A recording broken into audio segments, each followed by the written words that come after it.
안녕하세요. 가슴으로 낳은 인연으로 인해 새로운 인생을 살고 있는 60대 남자입니다. 인생을 살아가다 보면 한 번쯤은 인생을 변화시킬 만큼의 큰 인연을 만나기 마련이죠.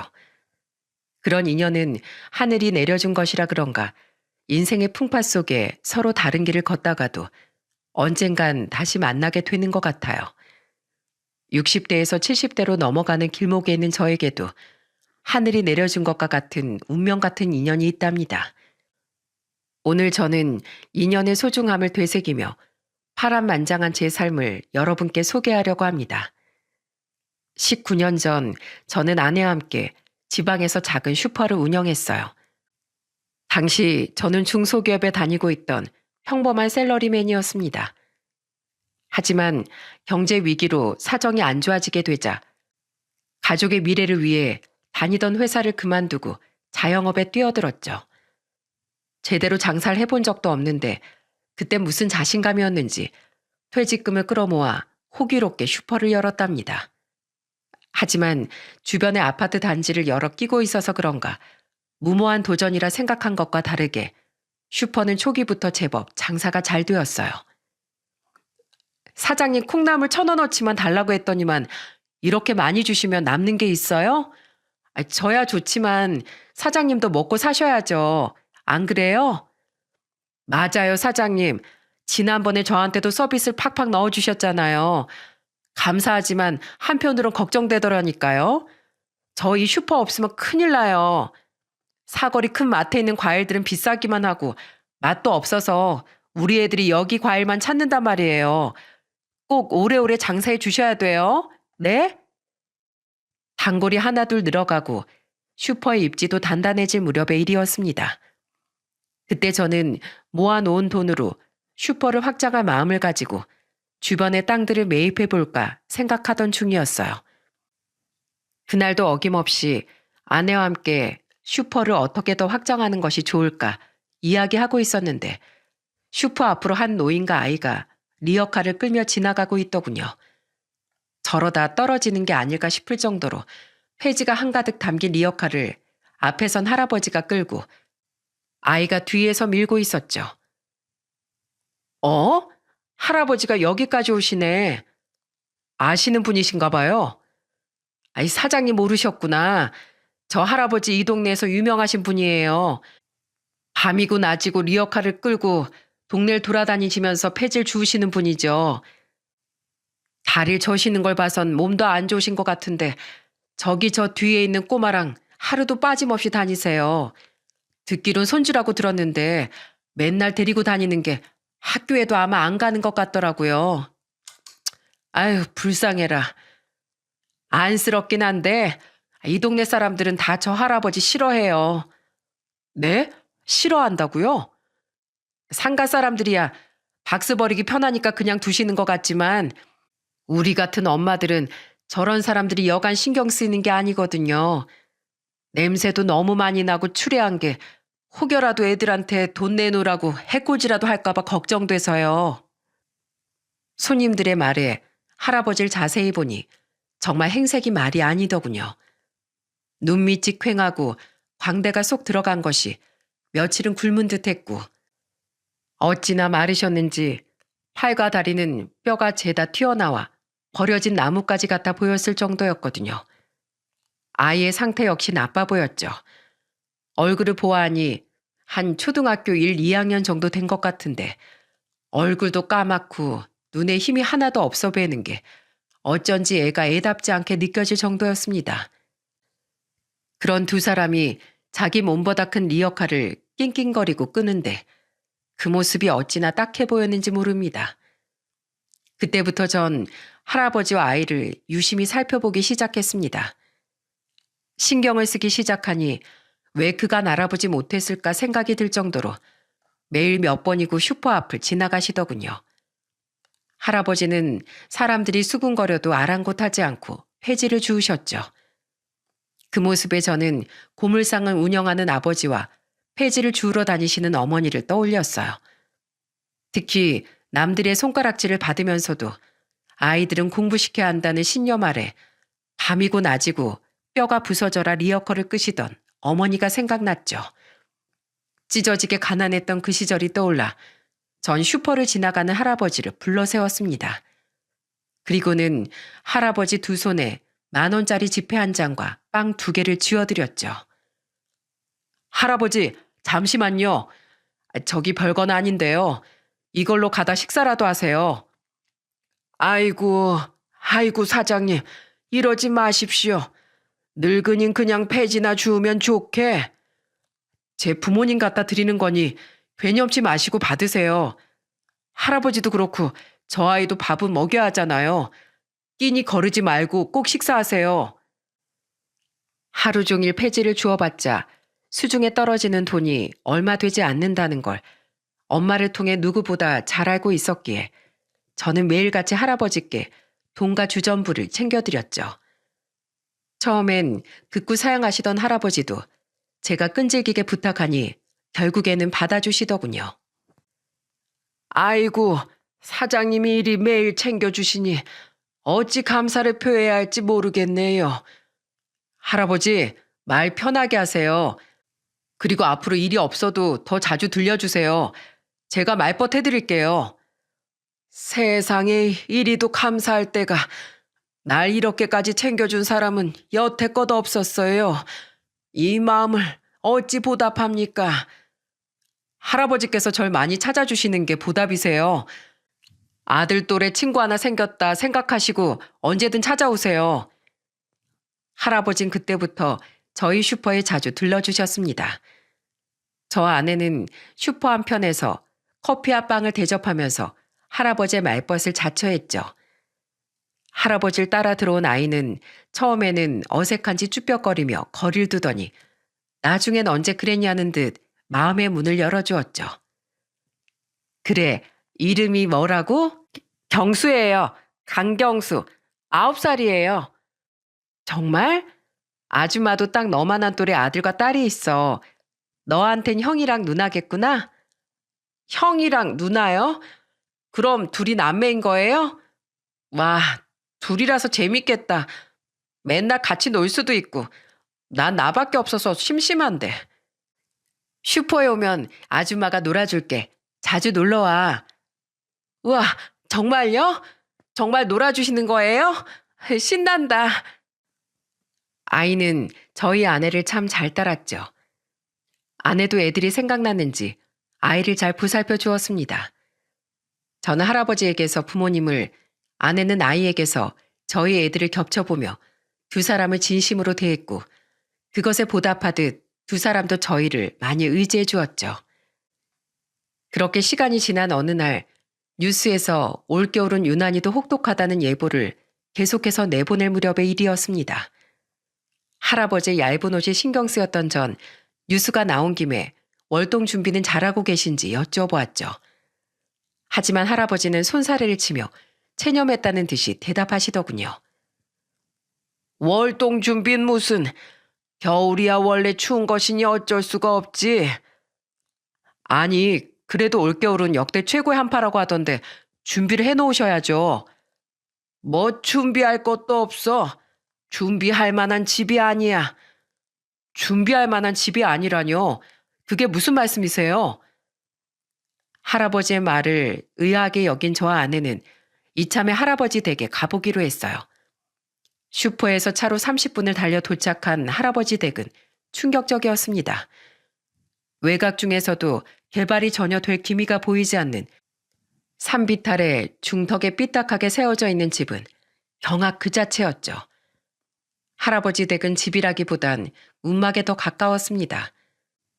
벽은 금이가 무너지기 일보 직전이었고 지붕의 슬레이트는 군데군데 떨어져 바람조차 막지 못할 정도였죠.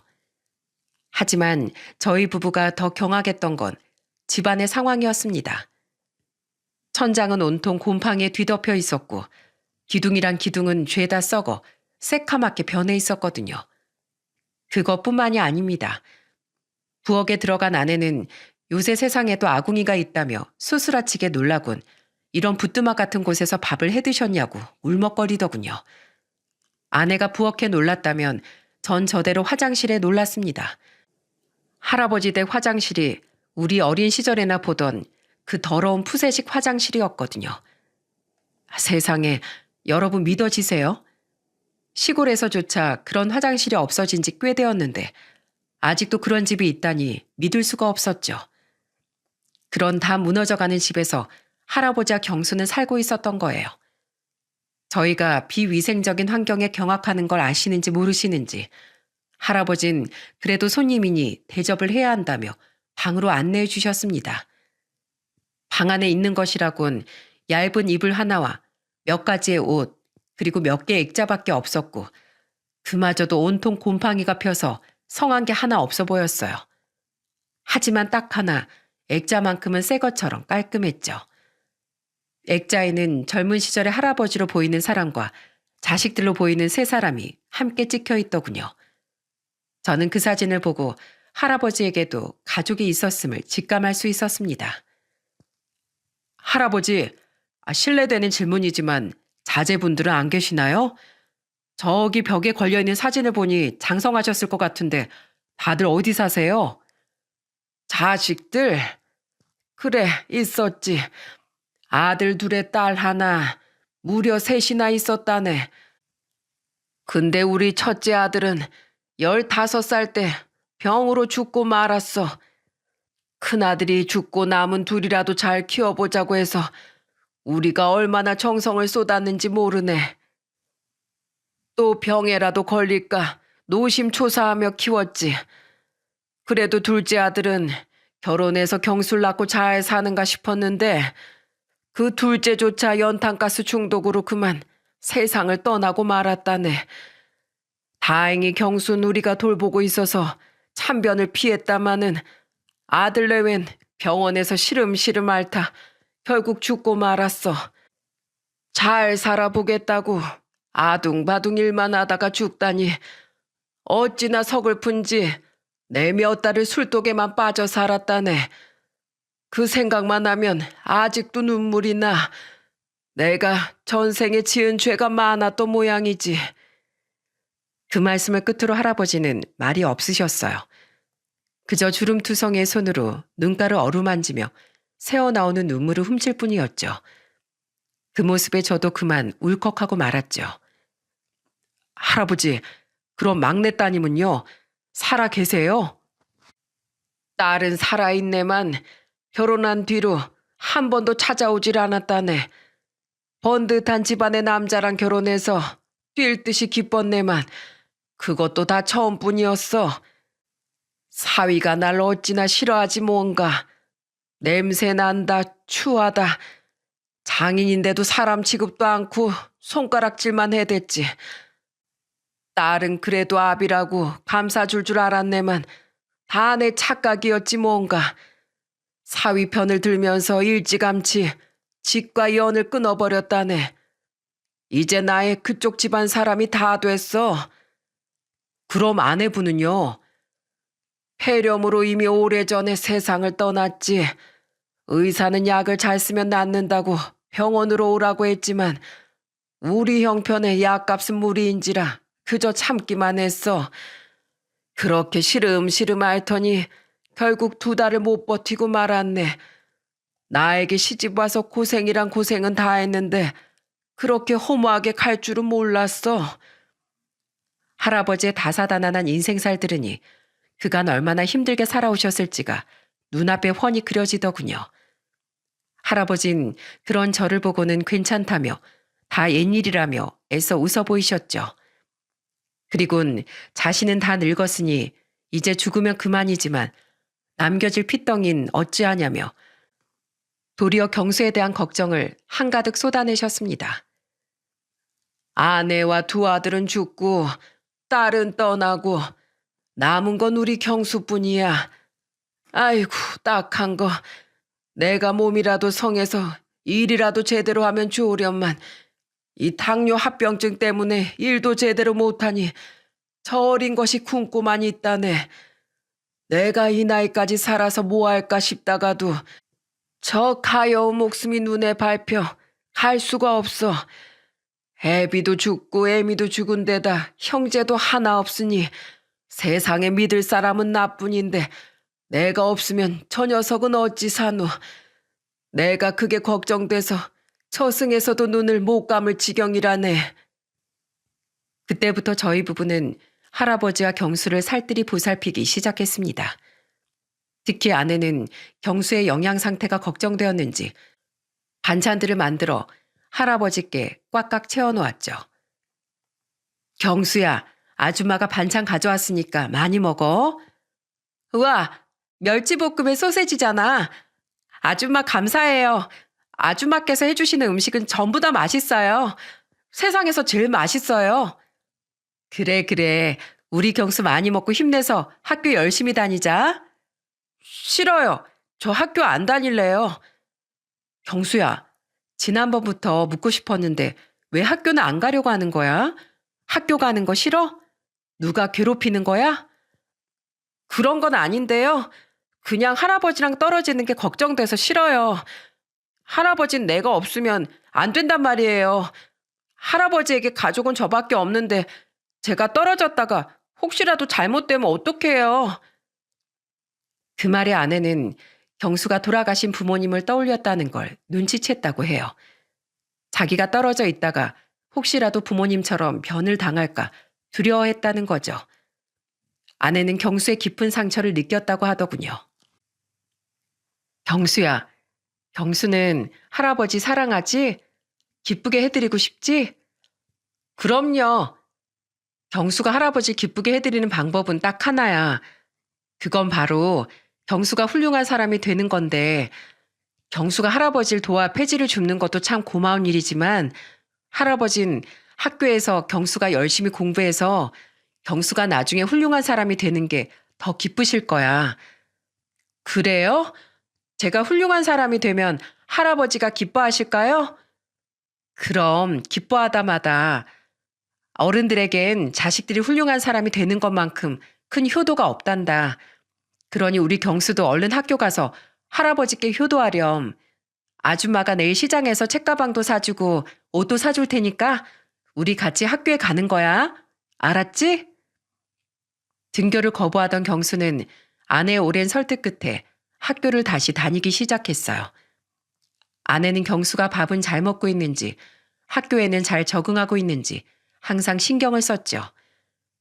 아내가 경수의 영양 상태와 교육에 신경 썼다면 저는 할아버지의 건강과 집안 상태에 신경을 썼습니다. 겨울이 오기 전에 그 허물어가는 집을 어떻게든 해야겠다고 싶었죠. 고민 끝에 저는 가게를 확장하고자 모아뒀던 돈을 할아버지께 쓰기로 했어요. 저는 인부들을 불러 할아버지 집을 대대적으로 뜯어고치기 시작했습니다. 제 형편에 돈이 많이 든 것은 사실이었지만 그 집을 도저히 그냥 둘 수가 없었어요. 아마 사연투브 애청자 여러분들도 그 집을 직접 보게 되신다면 그냥 지나치시지 못했을 겁니다. 방 안에 쥐나 바퀴벌레가 돌아다니는 건 물론이요. 비만 오면 새는 통에 집안 곳곳 대야를 받쳐놔야 했거든요. 그러다 보니 집이 온통 곰팡이 투성이었던 겁니다. 사장님, 제가 공사를 수도 없이 많이 했는데 이런 집은 생전 처음 고쳐봅니다. 이런 다 쓰러져가는 집에 사람이 산다는 게 믿기지가 않아요. 저 어렸을 때 살았던 시골집보다 못하니 아휴 이거야 원. 그러니 잘 좀 부탁드립니다. 비바람이 쳐도 문제 없게끔 사람 사는 곳으로 만들어주세요. 그렇게 일주일을 꼬박 공사한 끝에 다 허물어가던 집은 새 집으로 다시 태어났어요. 대충 둘러보아도 눈이 떡 벌어질 정도였죠. 할아버지, 이거 보세요. 너무 하얗고 깨끗한 게 우리 집이 아닌 것 같아요. 벽이나 바닥에 곰팡이도 하나 없고 부엌도 엄청 깨끗해요. 와, 할아버지 빨리 와보세요. 이제 우리 집안에 화장실이 있어요. 야호! 밤에 화장실 가는 게 무서워서 맨날 참았는데 이젠 밤에도 갈 수 있겠다. 아줌마, 이게 정말 우리 집 맞아요? 꿈은 아니죠? 그럼 꿈 아니야. 이제부터 여기가 경수하고 할아버지하고 살 집이야. 아싸, 신난다. 신난 경수는 집안 여기저기를 열어보며 방방 뛰었지만 할아버지는 그런 경수를 바라보기만 하실 뿐 좀처럼 집 안으로 들어가려고 하시지 않으셨습니다. 할아버지, 어서 들어가 보세요. 얼마나 좋아졌는지 보셔야죠. 돈이 한두 푼이 든 것도 아니었을 텐데 그 많은 돈을 우리한테 써도 되나? 미안해서 이걸 어쩌나. 얼마 들었어? 어? 말해보게. 내가 조금이라도 보탤 테니까. 뭘 그런 걸 신경 쓰고 계셨어요. 그럼 제가 할아버지께 부탁 하나만 드려도 될까요? 그래, 어서 말해보게. 내 뭐든지 할 테니까. 할아버지, 그간 많이 힘드셨죠? 할아버지 지난 세월을 이것으로 다 보상받으실 순 없겠지만 그래도 열심히 살아갔기에 복받았다 생각하시고 앞으로도 경수를 위해서라도 저희 부부를 위해서라도 어떻게든 살아보려고 노력해 주세요. 포기하지 마시고요. 경수와 함께 힘내주세요. 아시겠죠? 그 대신 저희가 도울 수 있을 만큼 돕겠습니다. 이 집은 제 마음이다라고 생각하시고 받아주세요. 제 말에 할아버지는 갑자기 눈물을 흘리기 시작했어요. 할아버지의 눈물에 당황한 제가 안절부절 못하자 할아버지께선 주름진 손으로 제 손을 감싸주시며 연신 고개를 숙이셨답니다. 나 같은 노인네에게 마음을 써주는 것만으로도 모자라 다 쓰러져가는 초가상간을 궁궐처럼 고쳐주다니 내가 이런 복을 누려도 되는지 모르겠을 정도네. 자네에게 미안하고 또 고맙네. 정말 고마워. 저희 부부는 새 집에서 살게 된 할아버지와 경수를 보살피며 한동안 즐겁게 지냈어요. 같이 과일도 먹고 담소도 나누며 사는 이야기를 나누었죠. 할아버지께선 그때마다 저희에게 좋은 말씀을 해주셨고 저희는 그 말씀에서 삶의 지혜를 얻었습니다. 참 행복했던 시간이었어요. 하지만 행복은 오래가지 않았고 그로부터 3년 뒤 할아버진 결국 앓고 있던 당뇨 합병증으로 세상을 떠나게 되셨습니다. 경수 말로는 아침에 할아버지를 흔들어 깨워도 움직이지 않으셨다고 해요. 소리도 없이 잔잔하게 주무시듯 돌아가셨던 거죠. 그러나 할아버지가 조용하게 가신 것과 다르게 남겨진 저희는 슬픔에 소리 높여 울었습니다. 할아버지, 저만 두고 가시면 어떡해요? 저 혼자 이 세상을 어떻게 살라고요? 할아버지, 제발 일어나 보세요. 저 정말 외톨이로 두실 거예요? 제발, 제발 저 혼자 두지 마세요. 할아버지. 장례식장에서 경수는 떼를 쓰며 울부짖었어요. 저희도 졸지에 혼자가 되어버린 경수가 안쓰러워 그런 경수를 붙잡고 몇 번이고 눈물을 훔쳤죠. 저희는 품에 안긴 경수를 보면서 앞으로 어찌해야 할지 깊은 생각에 빠졌습니다. 마음 같아서야 지금처럼 품에서 놓고 싶지 않았지만 그럴 순 없었어요. 당시 저는 보증을 잘못 써는 바람에 큰 사기를 당했고 가세는 절대적으로 기울어져 있었기 때문에 경수를 키울 수 있는 형편이 되질 않았거든요. 게다가 저희에게는 이미 중학생이 되어버린 아이들이 있었기에 현실적으로 무리였죠. 저희는 결국 경수를 고아원에 보낼 수밖에 없었습니다. 경수야, 미안해. 아줌마가 널 끝까지 보살펴주지 못해서 정말 미안해. 처음 만났을 때부터 아들처럼 보살폈는데 이런 식으로 보내야 한다니 아줌마가 부끄러워서 견딜 수가 없구나. 미안해. 미안하구나. 정말 미안해. 울지 마세요. 지금까지 절 돌봐주신 것만 해도 감사했는걸요. 아줌마, 저에게 하신 말씀 기억하세요? 훌륭한 사람이 되는 게 효도하는 거라는 말씀 말이에요. 저 고아원에 가서도 열심히 공부해서 훌륭한 사람이 될 거예요. 누구보다 훌륭한 사람이 되어서 먼저 세상을 떠난 우리 할아버지에게 장한 손주가 되고 싶어요. 그러니 울지 마세요. 지금은 이별하지만 우리 꼭 다시 만날 거예요. 제가 성공해서 돌아올게요. 누구보다도 성공해서 은혜를 갚겠습니다. 아줌마 아저씨께도 자랑스럽게 여길 수 있을 만큼요. 이제 겨우 초등학교 6학년이 된 아이라고 믿을 수 없게끔 경수는 의젓했습니다. 하지만 저와 아내는 그것이 오히려 더 가슴 아팠죠. 경수의 입에서 저 말이 나오기까지 얼마나 무섭고 두려웠을까요? 그럼에도 참고 견디며 도리어 아내를 달래주니 대견스러울 수밖에요. 저희는 할아버지가 없는 그 집에서 미래를 기약하며 서로 부둥켜 안고 울고 또 울었습니다.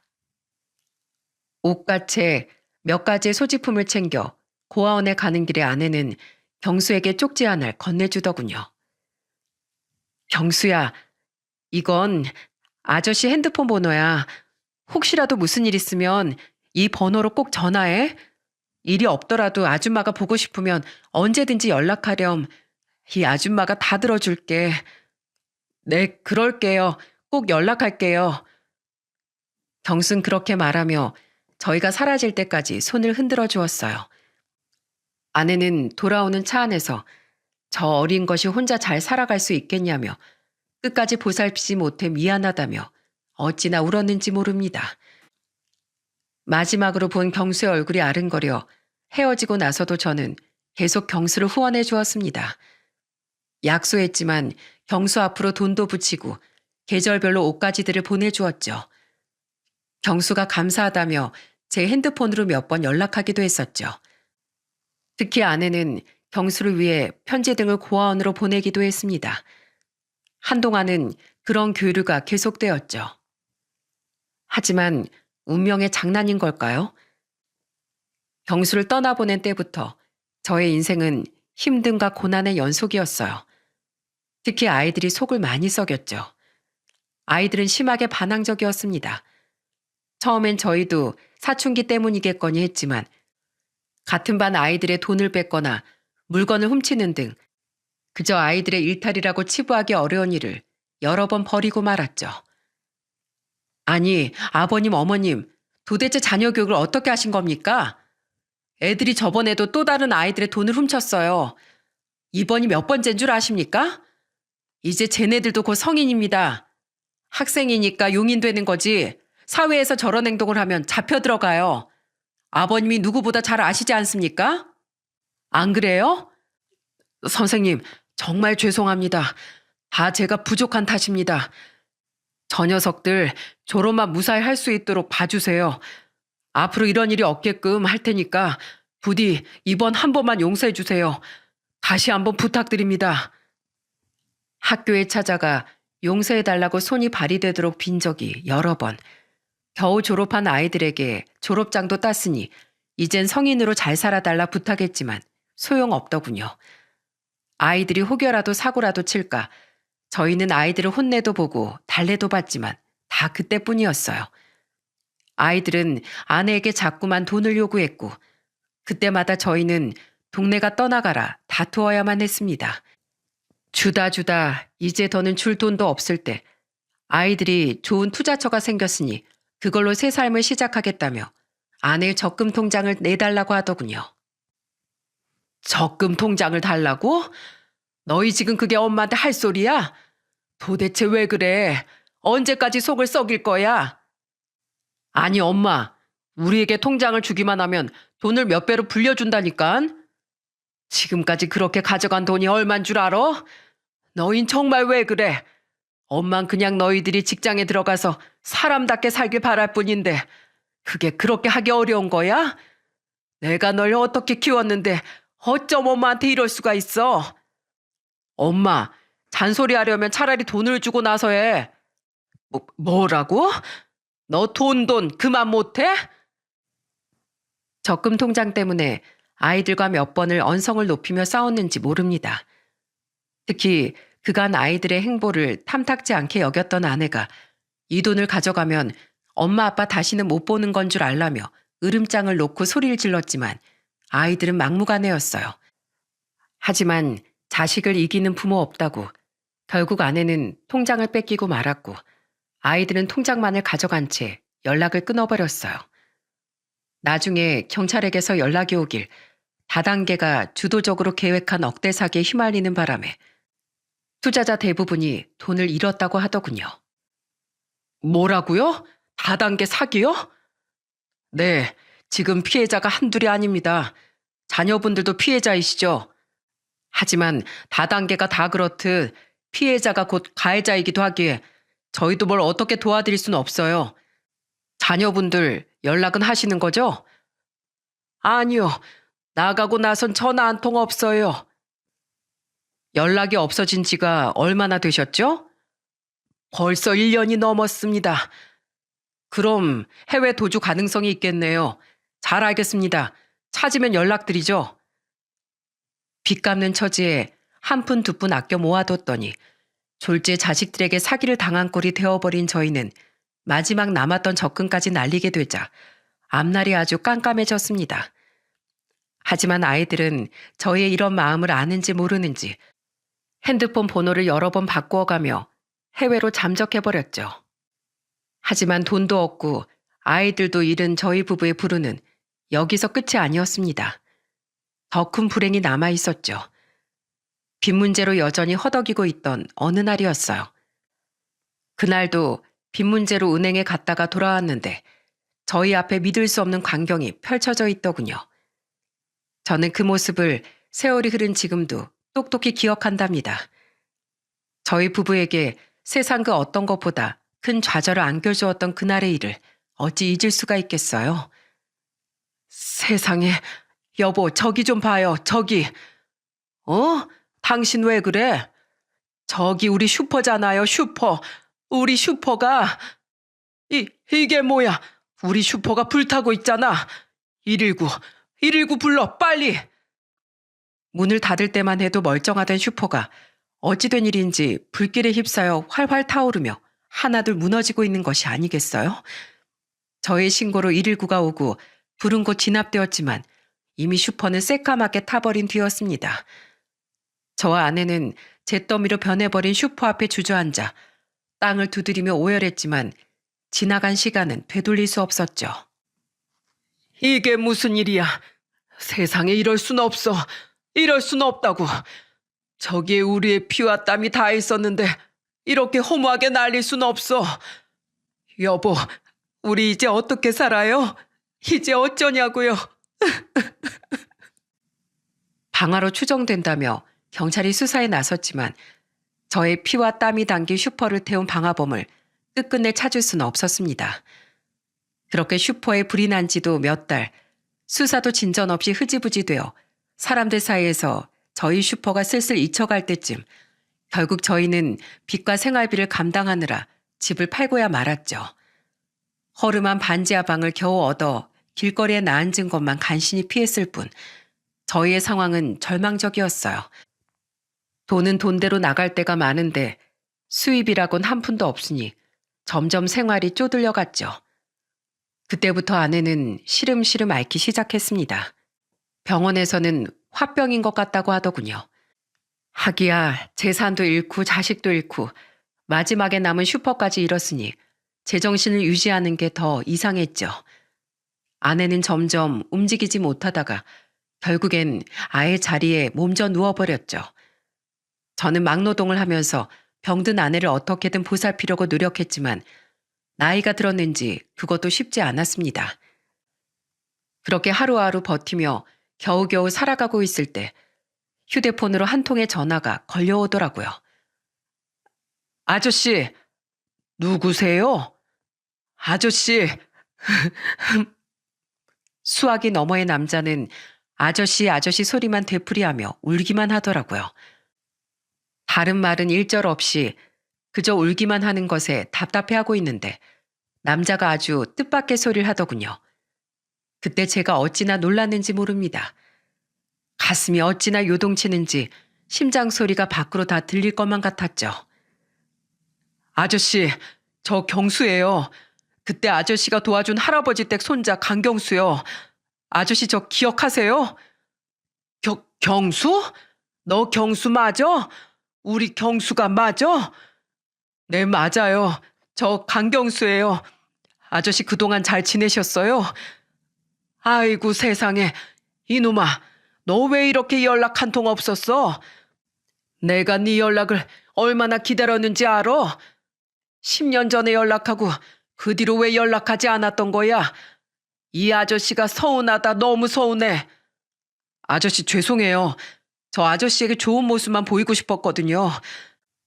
내가 돌본 녀석이 이렇게 컸다며 자랑스러워 하실 정도로 멋진 모습이 될 때 가야겠다. 그렇게 스스로 다짐했기 때문에 연락하는 게 늦어졌어요. 늦게 연락드려서 죄송해요. 아니다. 지금이라도 잊지 않고 연락해줘서 정말 고맙구나. 그래, 어디냐? 와서 밥이라도 한 끼 먹자꾸나. 아저씨가 네 얼굴 좀 보자. 어? 그럴게요. 지금 가겠습니다. 조금만 기다려보세요.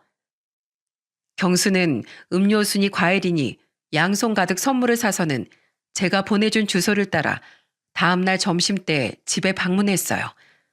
오랜만에 만난 경수는 얼굴도 남자다워지고 키도 많이 큰 게 세상 멋있어졌더군요. 그때 꼬맹이 경수가 이렇게나 잘 자라다니 정말 감격스러웠죠.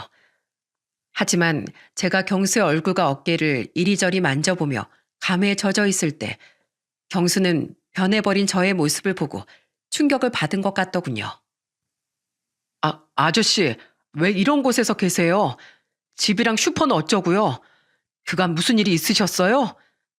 아, 어쩌다 보니 그렇게 됐다. 이미 지나간 일이니 걱정 말고 표정 풀어라. 이젠 아저씨 괜찮다. 제가 멋쩍게 웃으며 말을 돌리려 해봐도 소용없었죠. 설명해 주세요. 어떻게 된 일인 거예요? 예? 별거 아니다. 그냥 내가 바보처럼 보증을 잘못 서서 빚을 졌을 뿐이야. 그 일로 집이 기울고 결국 널 끝까지 돕지 못하고 떠나보냈어. 그걸로 내가 벌을 받은 모양이다. 벌이라뇨. 그런 말씀 마세요. 그 누구보다 선하게 사셨는데 벌이라뇨. 빚으로 허덕이고 있을 때 사랑으로 키운 자식들이 그가 모은 돈을 사기로 날려버리더니 해외로 도망쳐버렸어. 여태껏 연락조차 한 통 없구나. 그럴 수가. 게다가 설상가상으로 슈퍼까지 불타고 말았단다. 경찰은 방화라고 하던데 결국 그 범인을 잡지 못했지. 지금은 막노동 일도 하며 어떻게든 돈을 벌고 있다마는 그것도 늙어서 쉽지가 않어. 아내도 영 몸이 좋질 않으니. 아주머니가요? 아주머니 지금 어디 계세요? 눈물을 참던 경수는 병상에 누워있는 아내를 보고는 결국 울음을 터뜨리고야 말았어요. 아주머니, 저예요. 경수예요. 아주머니께서 그렇게 아껴주셨던 강경수요. 우리 경수 왔니? 경수야, 아줌마가 우리 경수 정말로 보고 싶었단다. 제가 왔는데 왜 누워 계세요? 어디가 아프세요? 그렇게 건강하셨는데 왜 못 일어나고 계세요? 네? 아줌만 걱정하지 마. 그냥 몸이 좀 쇠약해졌을 뿐이야. 아주머니께서 이렇게 아프신지 몰랐어요. 제가 너무 늦었죠. 죄송해요. 정말 죄송해요. 죄송하긴 뭘 죄송해. 괜찮어. 우리 경수 키도 크고 훤칠한 게 이렇게 양복까지 입은 걸 보니까 너무 멋있구나. 마치 TV에 나오는 탤런트 같아. 경수야, 그간 어떻게 지낸 거니? 울지 말고 이 아줌마한테 이야기 좀 들려줘. 그래, 경수야. 그리고 잊지만 말고 이리 와서 앉아봐라. 어찌 살았는지 듣고 싶구나. 그렇게 경수는 저희 곁에서 그간의 이야기를 들려주었습니다. 경수는 고아원에서 열심히 공부한 끝에 서울에 있는 상위권 대학에 진학했다고 하더군요. 학교를 좋은 성적으로 졸업하자 대기업에서 높은 연봉을 제안받았고 마침 좋은 기회라고 생각해 곧장 입사했다고 합니다. 그렇습니다. 그때의 약속을 잊지 않은 경수는 회사에서 첫 월급을 타자마자 저희에게 연락해 온 것이었어요. 우리 경수 서울에서 좋은 학교도 나오고 이름난 대기업에도 다니고 정말 기특하다 기특해. 아줌마 말이야. 우리 경수가 이렇게도 잘 자라주어서 너무나도 기뻐. 아줌마 말 듣고 끝까지 포기하지 않고 살아가줘서 정말 고맙구나. 널 그렇게 보내고 마음에 지울 수 없는 응어리가 졌었는데 이젠 죽어도 여한이 없어, 경수야. 헤어지고 나서 많이 힘들었지? 그래도 아줌마 믿고 열심히 살아줘서 고마워. 아주머니, 그런 말씀 마세요. 제가 더 고맙죠. 절 사람답게 만들어 주셨잖아요. 있잖아요. 사실 저 아주머니가 어릴 적에 사준 책가방이랑 옷 하나도 안 버렸어요. 저 고아원에 있을 때 보내주신 편지도 가지고 있어요. 전부 다 그대로 갖고 있어요. 그것뿐만이 아니에요. 아저씨가 절 위해 붙여주신 돈, 그것도 한 푼도 안 쓰고 그대로 갖고 있어요. 아니 왜? 경수 먹고 싶은 것도 먹고 사고 싶은 거 사라고 보내준 돈인데 쓰지 그랬어. 아저씨가 주신 돈을 제가 어떻게 써요? 전 그 돈을 도저히 쓸 수가 없더라고요. 그 돈을 쓰면 저에게 보내주신 마음이 신기루처럼 사라질 것 같았어요. 그래서 그냥 편지와 함께 차곡차곡 모아만 놨어요. 경수야. 고아원에서 매일 밤 편지랑 돈을 보면서 공부했어요. 만나러 가고도 싶고 전화도 걸고 싶었지만 꾹 참았어요. 언젠가 다시 만날 날을 기약하면서요. 공부 열심히 해서 훌륭한 어른이 되면 그때 떳떳하게 만나자고요. 그런데 이렇게 두 분이 이렇게 힘들고 아프신 줄 알았다면 먼저 연락할 걸 그랬어요. 죄송해요. 제 고집에 너무 늦게 연락드린 것 같아요. 저희 앞에서 또다시 눈물을 터뜨리는 경수를 보며 저와 아내도 결국 울고 말았어요. 그때 어린 녀석이 저런 생각을 하며 살아왔다니 그 기특한 마음에 눈물이 나지 않을 수가 없었죠. 그래, 우리 경수 이제 다 컸으니 아저씨랑 술이나 한잔할까? 술은 자고로 어른한테 배워야 진짜인 거야. 네, 오늘 저에게 술을 제대로 찐하게 가르쳐 주세요. 좋아, 이 아저씨가 잘 가르쳐 주마. 경수야, 막걸린 먹을 줄 알아? 그날 저와 경수는 아내 옆에서 막걸리 마시면서 사는 이야기를 나누었죠. 저는 할아버지가 생전에 저희에게 그러했던 것처럼 경수에게도 좋은 이야기를 많이 해주었습니다. 할아버지에게서 저에게로, 저에게서 경수에게로 이어지는 삶의 지혜가 우리의 밤을 오래도록 밝혀주었죠. 경수를 만난 다음부터 저희 인생은 180도 달라지기 시작했어요. 저희 부부가 19년 전 경수를 도와줬던 것처럼 이번엔 경수가 저희를 도와준 거였죠. 먼저 경수는 아내를 지역에서 이름난 병원으로 데리고 갔습니다. 돈이 많이 드니 그러지 말라고 제가 한사코 말려도 아주머니 건강보다 중요한 건 없다며 듣질 않았어요. 약으로 버티던 아내는 병원에 집중치료를 받게 되니 눈에 띄게 좋아졌습니다. 처음엔 숟가락 하나 까딱 못했던 몸이 점점 움직일 수 있게 되었고 나중엔 조금이나마 걸을 수 있게 되었거든요. 아내가 병원에서 치료받는 동안 경수는 저를 부동산에 데리고 갔어요. 그리곤 받은 곳이 있다며 저에게 집 한 채를 보여주었죠. 평수는 넓지 않았지만 저와 아내가 살기엔 알맞은 집이었어요. 경수야, 그러지 마라. 아무리 지방이라지만 그래도 한두 푼도 아닌데 이러면 이 아저씨가 미안해서 고개를 들 수가 없어. 모처럼 높은 연봉을 받는데 저축을 좀 더 하지 그러니, 어? 아저씨, 저 어렸을 때 살았던 집 기억하세요? 쥐랑 벌레가 친구였을 정도로 다 쓰러져 가는 집이요. 어두워지면 화장실도 무서워서 못 가고 꾹 참아야 했던 그 집 말이에요. 그걸 아저씨가 다 고쳐주셨잖아요. 저희 할아버지 사람답게 살 수 있도록 만들어주셨잖아요. 이제 제가 그 은혜를 갚을 차례예요. 아저씨, 너무 그러지 말고 받아주세요. 네? 경수야, 우리가 이걸 받아도 되겠니? 그럼요, 당연하죠. 아저씨는 받을 자격이 충분하세요. 게다가 아주머니께서 건강하시려면 좋은 환경에 있으셔야 하잖아요. 다 아주머니를 위해서다 생각하고 받아주세요. 정말 고맙구나. 정말 고마워. 아유, 우리 아저씨 이렇게 눈물샘이 약해지셔서 어떡해요. 울지 마시고 어서 사인하세요. 제가 다 도와드릴게요. 그것뿐만이 아니에요. 경수는 집 근처에 그때 저희 슈퍼만큼의 규모는 아니지만 작은 규모의 슈퍼도 차려주었습니다. 크기는 작았지만 다시 한번 사장이 되었다는 생각에 저는 정말 뛸 듯이 기뻤어요. 과거로 다시 돌아가는 듯한 느낌에 몸까지 젊어지는 기분이 들 정도였죠. 경수야, 내가 다시 사장이 됐다는 게 믿기질 않는구나. 아저씨 재능을 썩히시면 안 되죠. 내가 잘할 수 있을까? 에이, 걱정 마세요. 아저씨만큼 장사에 재능이 있으신 분도 없어요. 아저씨, 지금은 제가 직장 때문에 멀리 떨어져 있지만 그래도 일 도우러 종종 내려올게요. 그때처럼 저에게 또 좋은 말씀 많이 해주세요. 네? 너무 오랜 시간 동안 장사를 안 해 감을 다시 찾을 수 있을까 걱정했던 우려와 다르게 두 번째 슈퍼 역시 장사가 잘 되었어요. 이런 불경기 속에서 감사하게도 동네 그 어느 가게보다 바쁘게 돌아가고 있죠. 아내 역시 몸 상태가 완전히 좋아져서는 이제 종종 슈퍼일을 도우러 나옵니다.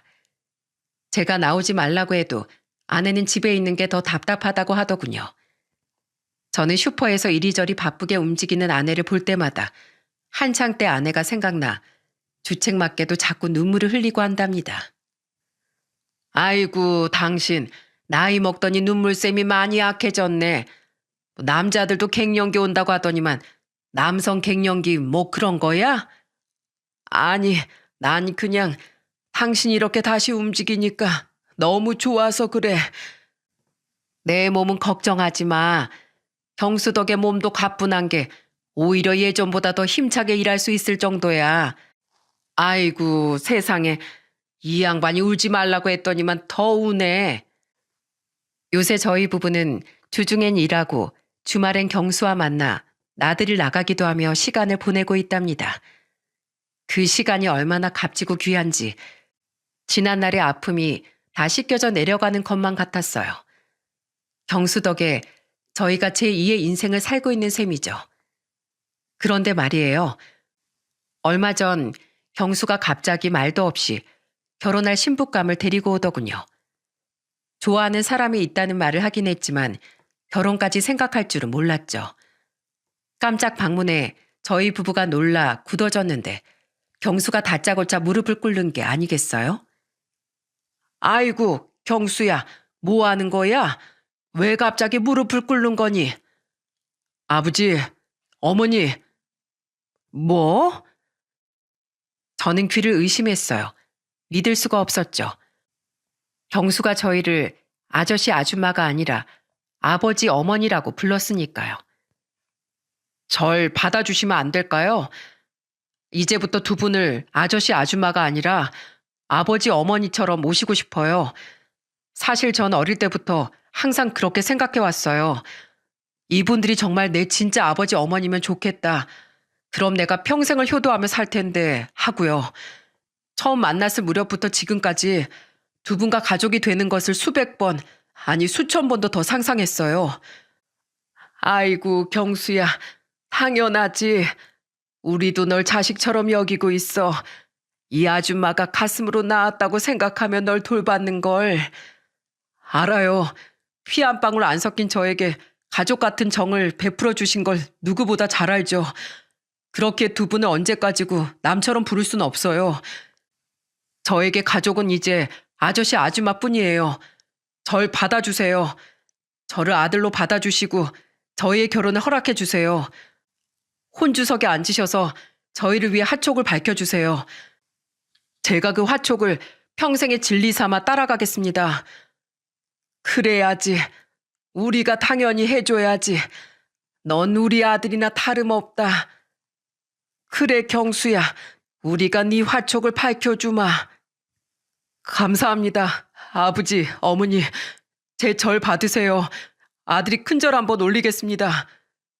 아버님, 어머님, 제 절도 함께 받으세요. 앞으로 며느리로서 경수 씨 못지않게 두 분을 열심히 모실게요. 경수는 저희에게 혼주석에 앉아달라고 부탁하더군요. 큰 절을 올리는 모습이 어찌나 남자답고 의젓해 보이던지 저와 아내는 며느리 될 사람을 눈앞에 두고 주책맞게 눈물을 보이고 말았죠. 이렇게 눈물샘이 약해져서야 경수 결혼식에서도 펑펑 우는 게 아닌가 걱정이 될 지경이었답니다. 결혼식 날짜는 겨울이 지나고 개나리가 필 때쯤으로 정했습니다. 한복이니 혼수니 물건을 고를 땐 그날이 올까 싶었는데 이제 그것도 몇 달 남지 않았네요.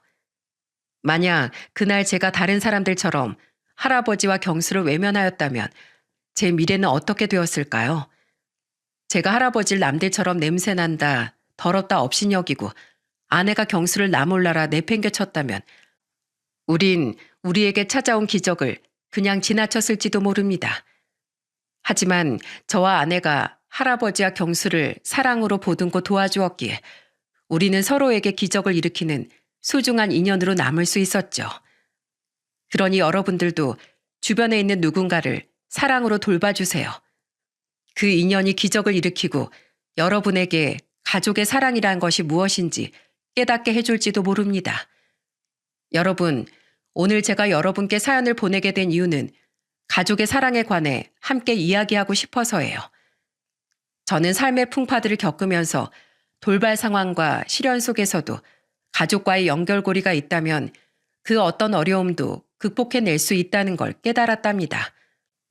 그것이 비록 피 한 방울 섞이지 않은 가슴으로 낳은 자식이라 하여도 말이죠. 저희 부부가 과거를 딛고 일어나 한 가정의 가장으로서 살아가려는 경수를 지지하듯 이야기를 들어주신 여러분께서도 우리 아들의 새로운 출발에 응원을 보내주셨으면 좋겠습니다. 경수와의 인연으로 제 삶에 평화가 찾아와 준 것처럼 여러분들의 가정에 행복과 평화가 깃들길 바랍니다. 제 긴 사연을 들어주셔서 정말 감사합니다.